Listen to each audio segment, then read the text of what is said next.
공조수사본부가 윤석열 대통령에게 성탄절인 25일 오전 10시 공수처로 출석하라는 2차 출석 요구서를 보냈습니다. 네, 그리고 김봉식 서울경찰청장이 지난달에 대통령실 경호처로부터 비화폰을 받은 것으로 확인이 됐습니다. 계엄 관련 수사 상황 손수호 변호사와 얘기 나눠보겠습니다. 어서 오십시오. 네, 안녕하세요. 네, 먼저 앞서 보여드렸던 저희 연합뉴스TV 단독 보도 내용들을 먼저 다뤄보려고 하는데요. 네. 검찰의 수사 상황이죠. 검찰이 경찰 국수본을 향해서 수사를 굉장히 속도를 높이고 있는 상황이고, 특히 우종수 국수본부장이 비상계엄 선포 당시 체포조와 관련돼서 여러 가지 보고를 받았다. 이런 이제 보도들이 나오고 있는데 이 상황 먼저 간단하게 정리해 주실까요? 네, 검찰이 이 부분을 굉장히 중요하게 보고 있는 것 같습니다. 지금 검찰이 하고 있는 주요한 수사는 내란죄 여부 아니겠습니까? 그런데 내란죄가 성립하기 위해서는 국헌문란의 목적이 있어야만 하는 것이고, 또한 국헌문란의 목적이 있었는지 여부에 대해서 대통령은 현재 강하게 부인을 하고 있습니다. 예. 그렇기 때문에 수사를 통해서 그 여부를 밝혀내야 하는 것인데, 그런데 사실 이 국헌문란의 목적이 있었는지 여부는 특정인의 어떤 생각이기 때문에 그 사람의 행위 당시에 어떤 생각을 했는지 여부를 객관적으로 확인하는 게 쉽지는 않습니다. 따라서 예전 전두환 노태우 신군부 내란 판결에서도 우리 대법원은 이렇게 누군가 어떤 사람의 이 생각을, 특히 국헌문란의 목적이 있었는지 여부를 판단하기 위해서는 외부적으로 드러난 행위, 또 그러한 외부적으로 드러난 행위에 이르게 된 경위, 그 행위의 결과 등등을 종합적으로 보고 판단해야 한다라고 판시한 적이 있거든요. 예. 그래서 이 국헌문란의 목적을 보여주는 것들을 쭉 확인해 볼 수 있습니다. 우선 첫 번째로는 이 계엄 포고문 자체에도 정치활동 금지라든지 또는 국회에서의 정치활동 금지도 그럴 수 있고요. 그리고 또 국회에 진입하는 방법도 그렇고요. 예. 또한 국회에 진입한 목적도 중요하고, 예. 또한 정치인에 대한 체포가 만약에 실제로 시도되었다면 그 자체가 상당히 이 국헌문란 목적을 인정하는 데 있어서 중요하게 작용할 수 있습니다. 그렇기 때문에 현재 검찰은 수사 대상을 상당히 넓혀서 이제 경찰 주요 인물들 역시 이러한 체포조 활동에 관여한 것이 아니냐라는 혐의를 두고 현재 수사를 이어나가기 때문에 아직 참고인 단계이고, 또한 네. 피의 사실이 있는지 여부가 확인되지는 않았습니다만 예. 우종수 본부장 등에 대한 여러 가지 수사에 진입한 것으로 보입니다.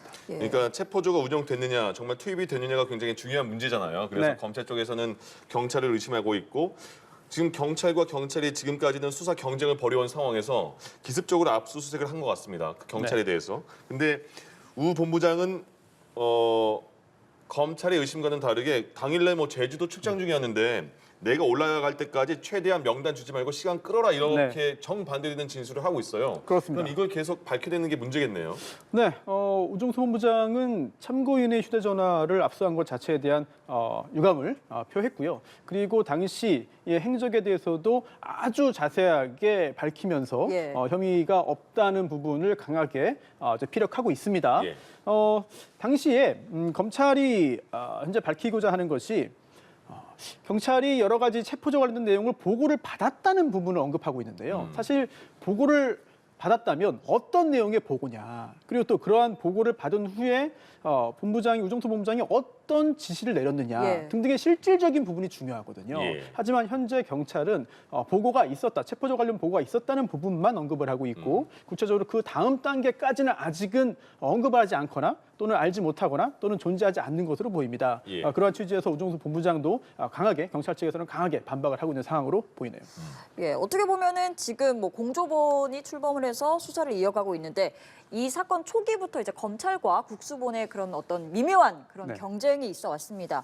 이런 상황에서 이제 검찰이 전격적으로 국수본부장에 대해서 일종의 강제 수사를 시작한 셈인데, 검경의 그런 신경전이 아예 없었다고 보긴 또 어려울 것 같기도 하고, 이 부분은 어떻게 네. 볼 수 있을까요? 지금 미묘한 경쟁 관계 갈등 말씀하셨는데 사실 제가 볼 때는 미묘하지 않은 것 같아요. 대놓고. 예. 상당히 확연하게 보이는 그런 모습이 아니었나라는 생각이 드는데요. 예.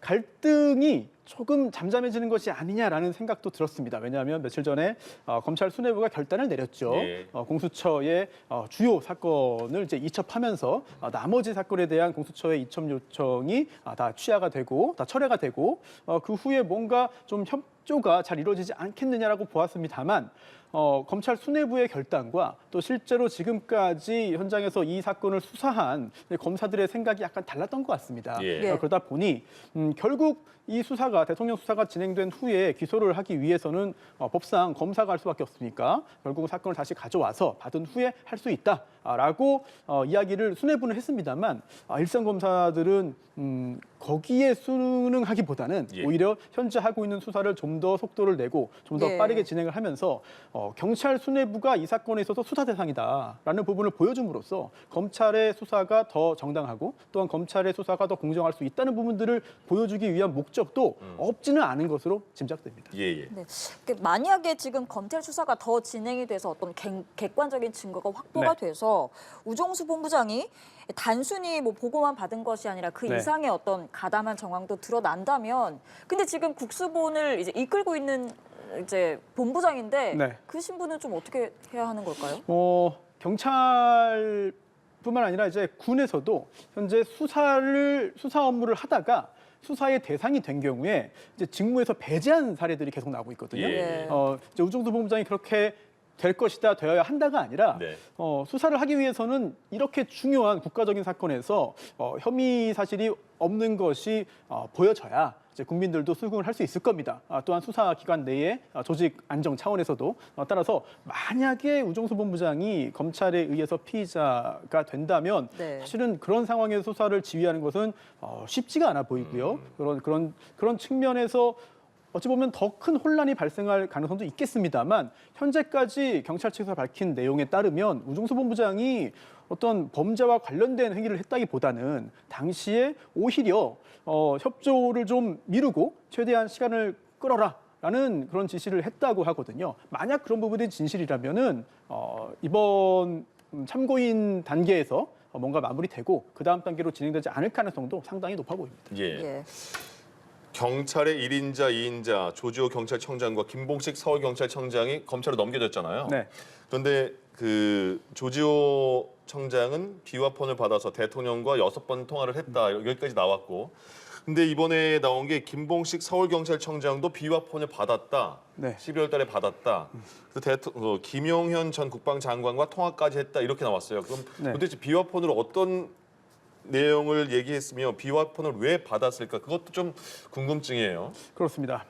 사실 처음에는 굉장히 충동적인 계엄 선포가 아니겠느냐, 예. 또는 즉흥적인 어떤 사건이 아니겠느냐 싶었는데 지금 계속 드러나는 이야기들을 종합해 보면 그렇지는 않은 것 같습니다. 즉 이미 한참 전부터 무언가 준비를 했고 또한 계엄을 선포하기 직전에도 굉장히 많은 사람들이 직접적인 준비 행위를 했다. 예. 이런 가능성이 상당히 높아지고 있는데요. 만약에 이 경찰의 주요 인물들이 현재 내란으로 수사를 받고 있는 이러한 불법적인 혐의를 받고 있는 계엄 선포를 미리 알고 있었고 또한 미리 그러한 행위를 할 수 있도록 준비 작업에 동원되었거나 아니면 준비를 지시했다면 이 부분은 사실 공범으로 처벌될 가능성이 상당히 높아지는 것이고요. 예. 또한 경찰 조직에도 굉장히 큰 불명예가 될 수 있거든요. 예. 그렇기 때문에 과연 조지호 경찰청장 그리고 또 김봉식 서울청장이 언제 이 사실을 인지했느냐. 예. 그리고 또 누구로부터 어떤 이야기를 들어서 거기에 대해서 어떤 대응을 했고 어떤 조치를 취했느냐 여부는 굉장히 중요한 부분이라고 할 수 있습니다. 예. 예. 언제부터 이제 비상계엄에 대한 일종의 사전 모의 정황들이 이루어졌는지를 밝혀내는 게 굉장히 중요할 것 같은데요. 그렇게 따진다면 그 김봉식 청장이 비화폰을 언제 전달받았는지 네. 뭐 이런 객관적인 증거들을 좀 더 추려내야 하는 상황인 거겠죠. 그렇습니다. 우선 현재 수사를 굉장히 신속하게 여러 기관들이 진행을 하고 있는데 진술을 이미 상당 부분 확보한 것으로 보여요. 예. 즉 김용현 전 장관 등은 현재 진술을 거부하고 있다는 보도들이 나오고 있습니다만 또 이제 시시각각 계속 보도들이 들어오는데 조금 더 좀 현장에서 준비 작업을 하고 실제로 움직였던 군 인물들은 상당히 구체적인 진술을 내놓고 있고 예. 또한 본인들의 잘못을 뉘우치면서 모든 것을 자백하고 사과했다는 입장문까지도 변호인을 통해서 오늘도 나오기도 했거든요. 그렇습니다. 물론 그게 전부 다 사실이냐 법적으로 다 옳은 이야기냐 여부는 수사와 재판을 지켜봐야겠습니다만 예. 여러 가지 진술들이 나오고 있는 상황에서 경찰 수뇌부가 도대체 언제부터 알았고 또한 언제부터 이러한 일에 가담을 했느냐 여부는 정말 너무나 중요한 부분이고 또한 당시에 경찰뿐만 아니라 다른 조직도 마찬가지입니다. 뭐 군도 그렇고요. 이 내란 혐의를 받고 있는 것이기 때문에 만약에 내란죄 유죄 판결이 나온다면 처벌 범위가 굉장히 넓어질 수 있습니다. 예. 즉 당시 전두환 노태우 내란죄 사건을 보더라도 네. 내란의 가담자들이 전체 행위를 다 해야만 처음부터 끝까지 모든 행위를 전부 다 관여해야만 내란죄로 처벌할 수 있는 것은 아니다. 그 중에 일부 행위만 담당했다 하더라도 또는 모의만 했다 하더라도 처벌될 수 있다는 판단을 내린 바가 있거든요. 예. 따라서 이제 수사기관의 수사 결과에 따라서는 처벌 범위가 굉장히 넓어질 가능성도 배제할 수 없습니다. 예. 지금 군 수뇌부의 진술은 계속 나오고 있고 경찰에서도 조지호 청장도 6번 통화했다 대통령 이런 게 얘기가 나오잖아요. 그런데 네. 지금 비화폰도 있고 통화 녹취까지는 나오지 않고 있는 상황이잖아요. 또 네. 비화폰은 뭐 누구랑 통화했는지 기록도 녹음도 안 된다면서요. 네, 그렇습니다. 그럼 이 김봉식 그 서울청장 같은 경우에는 비화폰을 썼다. 그럼 어떻게 이 누구랑 통화했으면 그걸 어떻게 알아낼 수 있는 거죠? 네, 여러 가지 기법이 있겠습니다만 예. 우선 과학 수사를 통해서 이 비화폰의 통화 내용 자체는 이제 녹음이 되거나 도청이 되지 않는다고 합니다만 예. 서버를 통해서 서버에 있는 내용들을 통해서 최대한 확인을 좀 할 시도를 지금 하고 있고요. 예. 또 그뿐만 아니라 지금 현재는 수사가 물론 속도를 내고 있습니다만 뚜렷하게 윤곽이 아직 다 나오진 않은 상황입니다. 하지만 1차적으로 수사기관들의 수사 결과가 모여서 지금 이게 내란죄로 유죄 판결을 받을 상황이다. 그리고 반성하지 않고 끝까지 수사에 협조하지 않으면 더더욱 큰 처벌을 받을 수밖에 없다라는 생각이 든다면 예. 이제 끝까지 입을 다물고 수사에 협조하지 않는 것보다는 본인이 알고 있는 내용들을 털어놓기 시작할 가능성도 배제할 수 없습니다. 네. 물론 이거는 경찰 수뇌부가 실제로 내란에 가담했다는 걸 전제로 말씀드리는 것이고요. 예, 예. 만약 그런 행동을 했다면 끝까지 입을 다물기는 쉽지 않을 것으로 보여요. 예. 네. 이번에는 윤석열 대통령에 대한 수사 상황 좀 짚어보려고 하는데요. 공조수사본부가 오늘 2차 소환을 통보했습니다.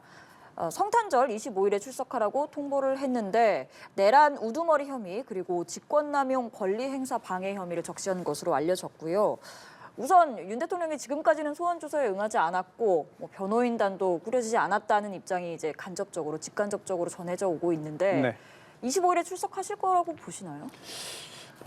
출석을 했으면 좋겠습니다만 현재까지의 대응 양상을 볼 때는 출석하지 않을 가능성이 훨씬 높지 않을까라는 생각이 예. 들어요. 왜냐하면 현재 응하지 않고 출석에 응하지 않는 출석 요구에 응하지 않는 이유가 어떤 실무적인 부분에 준비가 미흡해서라든지 이런 좀 행정적인 또는 사무적인 이유가 아니라 예. 일단 현재 응해서 얻을 것이 없다고 보는 것 같습니다. 그렇기 때문에 어떠한 향후에 절차를 추가적으로 취한다 하더라도 일단 현재 갑자기 태도를 바꾸어서 응하지는 않을 것 같고요. 물론 일각에서는 현재는 그 변호인이 제대로 선임되지 않았기 때문에 응하지 네, 않는 네. 것이지 예. 변호인 선임 다 되면 응할 것이다라고 보는 견해도 있습니다만 사실 그거는 저는 동의하기 어렵고요. 왜냐하면 그 전에 했던 이야기가 있었습니다. 처음에 이제 석동현 변호사가 물론 선임계를 제출하고 변호인이 되진 않았습니다만 네. 대변인 격인 석동현 변호사가 이렇게 말을 했어요. 어느 기관 수사와 관련해서 정리가 되지 않았기 때문에 대응할 수 없는 것이다라고 맞습니다. 말했습니다만 그 후에 일단 검찰과 공수처 사이에서 정리가 됐거든요. 네. 그렇다면은 출석에 좀 전향적인 태도를 보일 법도 했는데 전혀 그렇지 않고 오히려 더 실체적인 부분에 대한 반박까지 내놓고 있습니다. 예. 이런 것을 볼 때 당분간 이제 빠른 시일 내에 출석할 가능성은 그렇게 높아 보이지는 않습니다. 예. 25일이 크리스마스잖아요. 빨간 날이잖아요. 네. 빨간 날에 부르는 이건 이유가 있을까요? 이쪽에서? 글쎄요. 그 뭐 특별한 이유가 있을 것 같지는 않고, 물론 내란 사건은 아니고 일반적인 사건의 경우에 예. 휴일에 이제 출석 요구를 해서 수사를 진행하는 경우가 종종 있습니다. 네. 근데 그런 경우에는 뭐 이제 아주 평범한 사건들의 경우에 담당 수사관의 근무가 이제 평일에는 이제 비번이고 예. 또 휴일에 근무를 하는 경우도 있거든요. 그런 경우에 그 일정 때문에 휴일에도 이제 조사를 진행하는 경우도 있습니다만 예. 지금 이 사건의 경우에는 뭐 그것 때문은 아니고 최대한 빠르게 진행하려다 보니까 마침 휴일에 이렇게 나오라고 한 것이 아닌가 싶은 생각도 그러니까 드네요. 일부 보도에서는 또 윤석열 대통령을 좀 배려해서 뭐 사람들이 별로 없는 그 시간 그 날짜를 빨간 날에 정한 것이다 이런 보도도 나와서 한번 여쭤봤습니다. 네네. 예, 알겠습니다. 네, 만약에 이제 윤석열 대통령이 지금 전망하신 것처럼 출석하지 않을 경우에는 네. 지금 어떻게 보면 세 차례 출석을 이제 거부하게 되는 상황이 되는 거거든요. 첫 번째 공조본이 네. 요청했던 것과 또 검찰 요청 뭐 이첩되면서 조금 달라지긴 했지만 네. 크리스마스 때까지 나오지 않는다면 이제 뭐 체포영장도 이제 뭐 가시화하는 거 아니냐라는 전망이 있어요. 이럴 가능성도 있다고 보시나요? 가능성이 충분히 있죠. 그리고 어찌 보면은 일반적인 사건의 경우에는 이 정도까지 가면은 체포영장이 나옵니다. 또는 네. 그 전에 무서워서 출석을 합니다. 예. 그런데 이 사건은 대단히 특수한 사건, 특이한 사건이고, 그리고 또 사안의 중대성도 어마어마하고, 예. 또한 피의자가 현직 대통령이기 때문에 일반적인 사건과 비교해서 생각을 하거나 설명하기는 쉽지 않아 보이고요. 예. 다만 수사기관도 여러 가지 고민들은 있을 것 같습니다. 왜냐하면 지금 요건은 이미 충족한 것 같아요. 그래서 체포영장을 청구하면 발부될 가능성이 매우 높습니다. 네. 하지만 네. 영장을 발부받은 후에 집행을 하기 위해서는 결국은 현재 관저에 머무는 것으로 보이기 때문에 관저에 들어가야 되는데 관저는 이제 보안이 철저합니다. 예. 따라서 이제 경호처도 물론 경호처장도 지금 수사 대상에 오르긴 했습니다만 경호처에서 출입을 막는다면 예. 막을 권한이 있느냐 법적으로 가능하냐 여부를 떠나서 막는다면 과연 어떻게 그 관문을 돌파할 것이냐, 네. 물리적인 충돌을 무릅쓰고라도 할 것이냐, 또는 막는 이제 경호처 직원들을 공무집행방해 현행범으로 체포하면서 들어갈 것이냐 등등등 예. 법적으로 안 될 건 없어 보입니다. 하지만 그럴 경우에는 자칫 지금 어떤 그 비율이나 지지율의 어떤 그 고절을 떠나서 양측의 세력이 상당히 좀 대립하는 상황에서 예. 특히 지지자들 간의 어떤 갈등이라든지 이런 것도 꽤 우려되는 상황에서 예. 굉장히 좀 갈등을 더욱더 증폭시킬 우려가 있기 때문에 약간 좀 고민스럽지 않을까라는 생각이 들고요. 예. 하지만 그렇다고 해서 지금 같은 상황을 그냥 방치할 수는 없어요. 따라서 조금 일반적인 경우에 비해서는 조금 더 명분이 축적되는 시간까지 기다릴 가능성도 있어 보입니다. 예. 지금 계속해서 말하는 게 변호인단이 구성되지 않았다. 최고의 변호사를 꾸리려고 한다. 이렇게 석동현 변호사가 말을 하고 있는데 그럼 네. 도대체 언제까지 변호인단이 꾸려지지 않았다는 이유만으로 이렇게 미룰 수 있을까?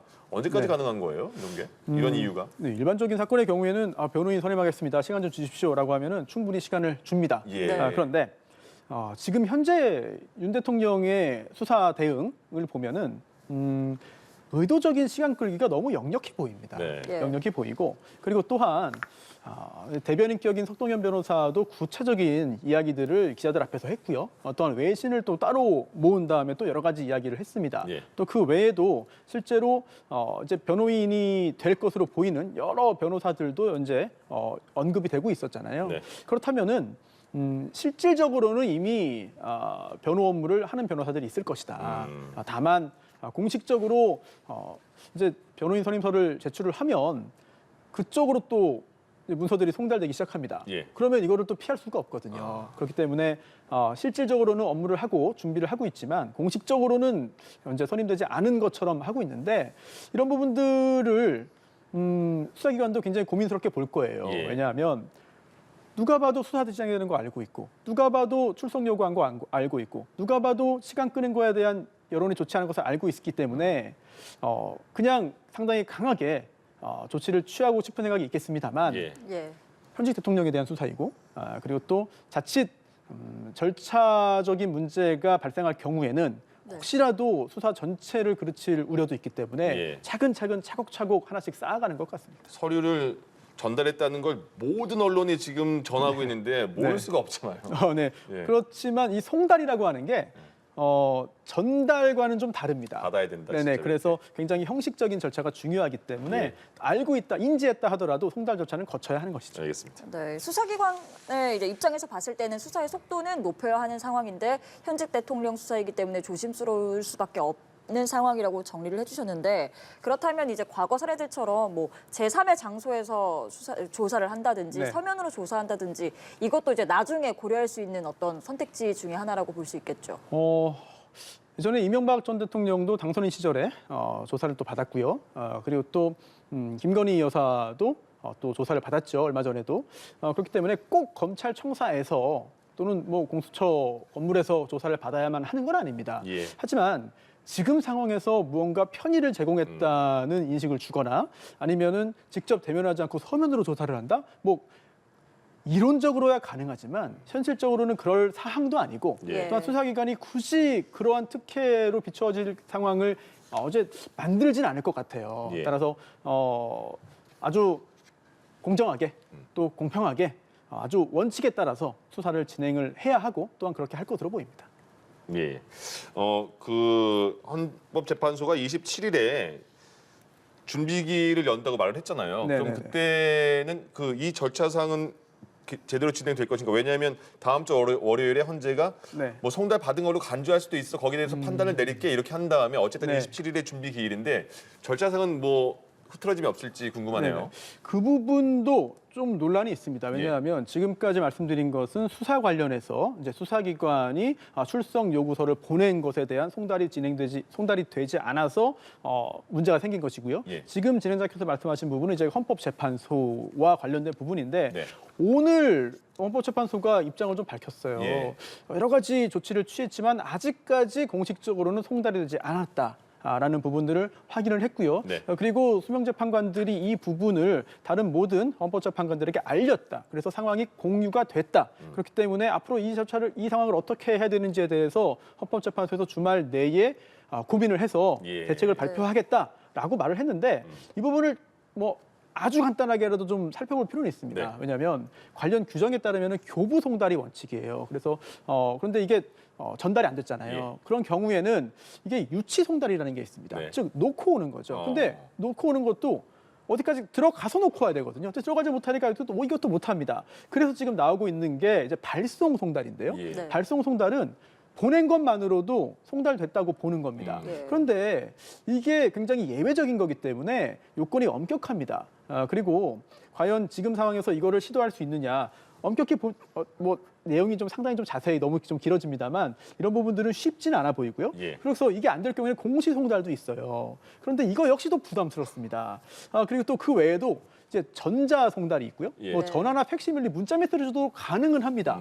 하지만 지금 같이 한 번도 송달이 안 된 상황에서 하기에는 적당치 않고 네. 그리고 또 다른 것도 아닌 대통령에 대한 탄핵 심판 사건에서 이렇게 진행하는 것 역시 굉장히 부담스럽기 때문에 네. 헌법재판소의 고민이 깊어지는 것 같습니다. 예. 알겠습니다. 그리고 또 오늘 새로 나온 뉴스가 있는데 예. 한덕수 대통령 권한대행이 경찰 특수단의 조사를 받았고 또 피의자 신분인 것으로 알려졌어요. 지금 총리인데 한 대통령 권한대행을 맡고 있는 한덕수 권한대행에 대한 조사가 이루어진 셈인데 어떤 부분에 대한 조사가 이루어졌을까요? 네, 한덕수 권한대행이 국정을 잘 이끌어가고 또 안정을 이제 유지해야 되는데 사실 수사 대상이기도 합니다. 이 예. 부분이 굉장히 좀 모순적인데요. 우선 내란죄 관련해서는 그 일부만 수행해도 이제 직접 폭동 행위를 하지 않더라도 폭행 협박을 하지 않더라도 국회에 가지 않았더라도 처벌될 수 있습니다. 특히 당시에 국무회의가 있었습니다. 예. 네, 그리고 그 국무회의 과정에서 결국은 뭐 형식적으로 국무회의가 이루어지지 않았다라고 국회에서 한덕수 총리가 이야기는 했습니다만 또 국무회의와 유사한 절차들이 있었기 때문에 그 과정에서 도대체 어떤 행동을 한 것이냐라든지 또는 대통령이 계엄을 선포한 후에 국무총리가 어떤 행동을 했는지 등등을 따져봐야 네. 되는 것이고요. 또한 국회에서 해제가 이루어진 다음에 가결된 후에 대통령이 담화를 발표한 다음 다시 또 해제를 위한 국무회의가 열렸거든요. 예. 그럼 그때까지 어떤 행동을 했는지를 다 찾아봐야 됩니다. 예. 그래서 한덕수 국무총리가 내란죄를 범했다고 현재 볼 직접적인 단서가 있는 것은 아닙니다만 예. 수사가 어떻게 진전되는지에 따라서는 정말 더 큰 불행한 상황으로 이어질 수도 있죠. 그런 가능성도 배제할 수는 없는 것이죠. 예. 정보사령부가 과연 어느 정도 개입돼 있느냐 이 문제는 노상원 전 사령관이 도대체 어떤 사람이길래 이렇게 이 사람 말에 별들도 집 앞까지 와서 롯데리아까지 가고 이런 얘기가 나오는 거잖아요. 네네, 지금 현재 그렇습니다. 뭐 집을 가보니까 점집을 운영하고 있다고 하는데 노상원 전 사령관 지금 문상호 정보사령관은 지금 구속 영장 심사를 현재 받고 있는 것 같아요. 어떻게 될지는 모르겠습니다만은 지금 이 상황 일단 문 사령관 구속 여부는 어떤 식으로 결론이 날 거라고 예상하세요? 현재 주요 군 인사들에 대한 구속영장이 거의 다 발부됐습니다. 그렇죠. 예. 네, 그래서 특별히 지금 이 상황에 이 건에 대해서만 영장이 기각될 사유가 잘 보이지 않아요. 예. 물론 불구속 수사가 원칙이고 구속 사유가 존재해야 합니다만 예. 현재 상황만 보자면은 구속 사유가 충분히 있어 보이거든요. 네. 따라서 영장 발부 가능성은 대단히 높다라고 예. 보이고 실제로 어떤 행동을 했는지를 따져봐야 되는데 특히나 선관위 관련해서도 따져볼 부분이 굉장히 많습니다. 즉 국회 관련해서는 물론 병력의 출동 시간이 걸렸다는 부분들은 감안해야 됩니다만 예. 즉각적으로 조치가 이루어지지 않았어요. 하지만 선관위는 정말 계엄이 선포되고 곧바로 여러 가지 조치가 취해졌고 또한 오늘도 햄버거집 회동에 참석했던 한 대령이 예. 당시 케이블 타이를 가지고 체포할 계획이 있었다라는 네. 부분들을 다 자백을 했다라고 변호인이 공식적으로 밝혔거든요. 예. 그런 부분들이 굉장히 중요합니다. 따라서 만약에 이제 전현 정보사령관이 그와 배치되는 진술을 하고 주장을 할 경우에는 당연히 이거는 뭐 더더욱 구속 사유가 더 강하게 인정되겠죠. 예. 네, 지금 말씀하신 것처럼 정보사 정대령이 선관위 직원들을 당시에 케이블 타이로 묶어서 통제하려고 했다 이런 이제 폭로까지 나온 네. 상황이잖아요. 그런데 이게 한 사람의 이제 이야기를 통해서 한 사람의 이제 그 변호인에 의해서 이야기가 나왔는데 이게 만약에 사실은 굉장히 충격적인 내용입니다. 네. 사실로 밝혀지기 위해서는 뭐 사실이라면 어떤 과정들이 좀 필요할지가 궁금하고 그렇게 된다면 이 사안에 대한 협의도 더 중요해지는 거 아닌가요? 그렇습니다. 좀 약간 좀 우스꽝스러운 상황입니다만 햄버거집에 모여서 만약에 이렇게 나라를 뒤흔든 일을 기획하고 논의를 하고 준비를 했다면 당시에 있었던 이야기들을 참석자들은 다 생생히 기억을 할 거예요. 예. 그리고 또 그러한 논의에 의해서 실제로 실행에 옮기기도 한 것으로 보입니다. 그렇다면 지금 상황에서 한 명이 먼저 이렇게 이야기를 했잖아요. 네. 그리고 수사기관에서 진술을 한 것에 그치는 것이 아니라 어떤 내용의 진술을 했으며 그것이 법적으로 어떤 의미이며 그리고 국민들에게 사과한다라는 내용까지 모두 다 아주 정리를 깔끔하게 해서 또 다른 사람도 아니고 변호인을 통해서 언론에 발표를 했습니다. 예. 이 이야기는 수사 과정에서 생각보다 매우 자세하게, 매우 상세하게 모든 일을 얘기했다라는 의미이기도 할 것 같아요. 예. 그렇다면 다른 관련자들이 자기만 뭐 발설하지 않고 침묵을 지킨다고 했을 때 과연 안전할 수 있겠느냐 이런 부분들 물론 어차피 중형을 피할 수 없다는 생각에 끝까지 함구하는 피의자들도 있긴 할 겁니다. 예. 하지만 수사가 강하게 진행되는 상황에서 누군가 입을 열기 시작하면 다른 사람들의 입도 차례대로 열릴 가능성이 더 높아 보입니다. 예. 아직까지 윤석열 대통령은 서류조차 받지 않고 있습니다. 계엄 관련 수사 상황들 손수호 변호사와 함께했습니다. 고맙습니다. 네, 고맙습니다.